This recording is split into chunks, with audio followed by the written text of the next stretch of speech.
사탄은 항상 성도를 또 교회를 핍박합니다. 그런데 오늘 말씀을 통해서 우리에게 용기와 힘을 주시는 것은 하나님은 반드시 교회를 지키신다는 겁니다. 교회를 승리하게 하신다라는 거죠. 오늘 말씀은 두 가지 의미를 갖고 있습니다. 하나는 미래에 대한 하나님의 환상, 동시에 2000년 전 사도 요한이 이 환상을 볼 때에 그 당시의 모습. 그래서 우리가 이 말씀을 볼 때 하나님께서 2024년도를 살고 있는 우리에게 주시는 동일한 하나님의 말씀, 교회와 또 우리 성도들에게 주시는 말씀, 그리고 앞으로 일어날 하나님의 말씀으로 우리가 생각해 보면 될 것 같아요.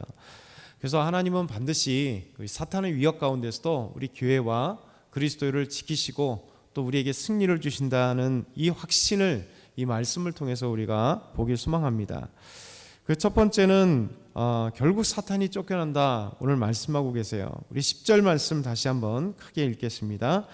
내가 또 들으니 하늘에 큰 음성이 있어 이르되 이제 우리 하나님의 구원과 능력과 나라와 또 그의 그리스도의 권세가 나타났으니 우리 형제들을 참수하던 자 곧 우리 하나님 앞에서 밤낮 참수하던 자가 쫓겨났고. 아멘.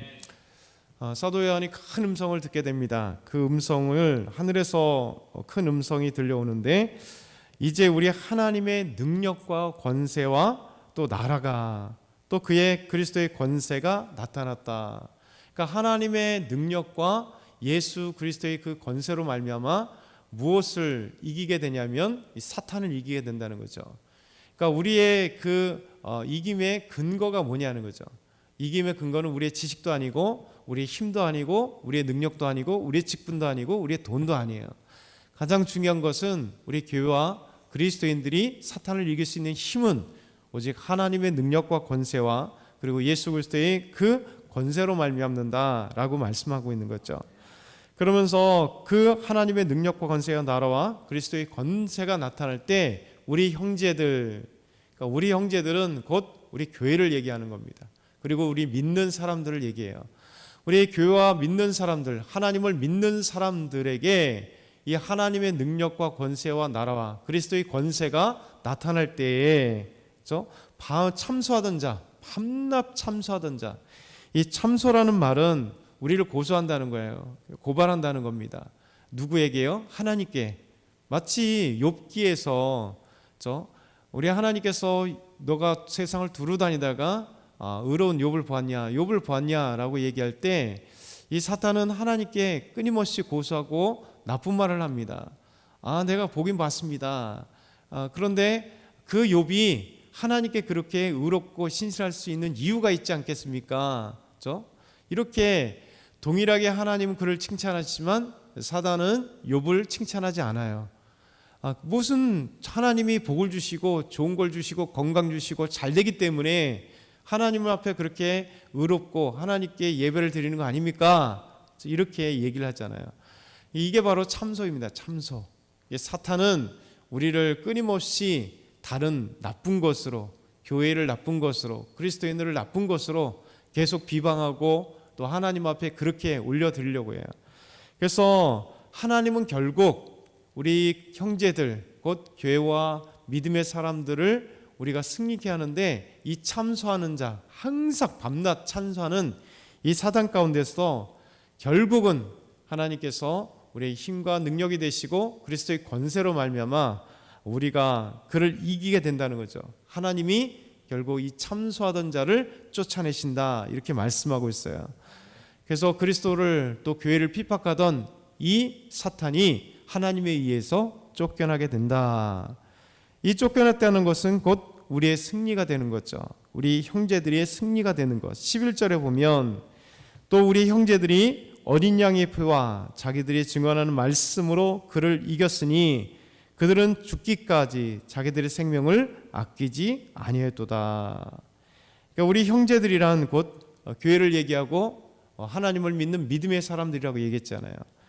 이 형제들이 누구 때문에 승리하느냐? 어린 양의 피, 예수 그리스도의 피로 또 하나님의 말씀으로 승리한다라고 하는 것이죠.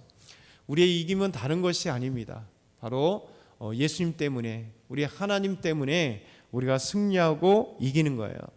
그러니까 하나님의 승리를 맛본 그리스도인들은 비록 이 사탄의 핍박이 오고 사탄의 조롱이 오고 사탄이 우리를 괴롭힐지라도 우리가 실망하지 말아야 될 이유는 반드시 하나님께서 우리에게 힘 주시고 능력 주셔서 사탄을 이길 수 있다. 그러면서 우리가 이 형제들이 죽기까지 자기의 생명을 아끼지 아니하는 이 모습으로 인하여 우리가 다시 용기를 얻는 거죠. 믿음의 사람들은 오늘도 용기를 내는 사람이 있구나. 믿음의 사람 중에 자기의 생명을 아끼지 않는 하나님의 사람들이 있구나. 믿음을 지키기 위해서 사탄의 어떤 괴계와 그 핍박과 유혹이 올지라도 단호하게 그것을 끊고 어린 양의 피와 하나님의 말씀을 의지하여서 사단을 이길 수 있는 그런 믿음의 사람들이 있구나. 이것을 우리가 기억해야 될 것입니다. 그러면서 우리에게 다시 도전하는 거죠. 내가 그 믿음의 사람, 우리 형제들이 돼야 되겠다. 내가 믿음의 교회가 돼야 되겠다. 그래서 어떤 어려움과 환난이 있을지라도 하나님의 말씀 앞에서 또 예수 그리스도의 십자가의 피 앞에, 어린 양의 피 앞에서 우리가 승리를 얻으리라 이렇게 다짐해야 될 것 같습니다. 그러니까 교회가 결국 승리의 기쁨을 맛보고 사단은 쫓겨나게 되는 것이죠. 왜? 자기가 얼마 남지 않은 것 때문에 이제 사탄은 불안하고 분노하게 됩니다. 우리 12절 한번 말씀 볼까요? 12절 같이 크게 읽겠습니다. 그러므로 하늘과 그 가운데 거하는 자들은 즐거워하라. 그러나 땅과 바다는 화 있을진저 이는 마귀가 자기 때가 얼마 남지 않은 줄을 알므로 크고 번뇌어 너희에게 내려갔음이라 하더라. 아멘. 그러므로 하늘과 그 가운데 거하는 자들은 즐거워하라. 하나님의 백성들은 즐거워하라는 겁니다.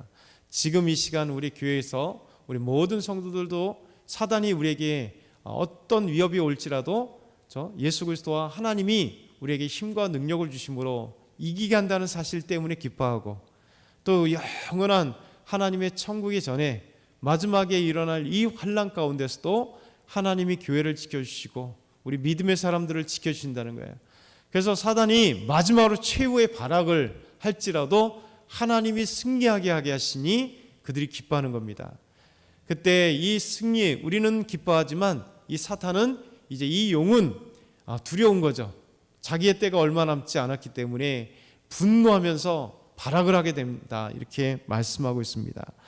그러면서 그들은 최후까지 믿음의 사람들 교회를 유혹하고 핍박하기 위해 그들은 내려간다라고 말씀해요. 그래서 13절부터 17절에는 이 용이 사탄이 결국 다시 여자 곧 이스라엘을 핍박하고 유혹하기 위해서 그들에게 엄청난 시련 마치 출애굽의 그 모습처럼 그렇게 유혹을 하지만 그래서 우리 믿음의 사람들 교회를 이스라엘을 유혹하고 자기 때가 얼마 남지 않은 것을 알면서 어떻게 하면 자기가 승리를 한번 맛보리라고 생각하면서 유혹하려고 내려오는 것으로 오늘 말씀을 끝나는 거죠. 그러나 우리 주님은 우리에게 말씀하십니다. 계속해서 교회는 반드시 승리한다. 하나님의 백성들은 반드시 승리한다. 그렇기 때문에 우리가 말씀을 읽으면서 도전이 받고 다시 기도하며 하나님 나가는 거예요. 때로는 우리의 상황이 녹록지 않을 때가 있고 또 교회가 그렇게 힘을 쓰지 못할 때가 있는 것 같지만 우리의 사람을 보거나 교회의 숫자를 보거나 교회의 어떤 건물을 보거나 우리의 그 모습을 보는 게 아니라 우리 안에 계신 예수 그리스도 우리와 함께 하시는 하나님의 그 능력과 힘을 보기 때문에 이 우주 만물을 창조하신 하나님 사단도 이기시고 사탄도 하나의 피조물에 불과하잖아요. 하나님의 피조물에 불과합니다.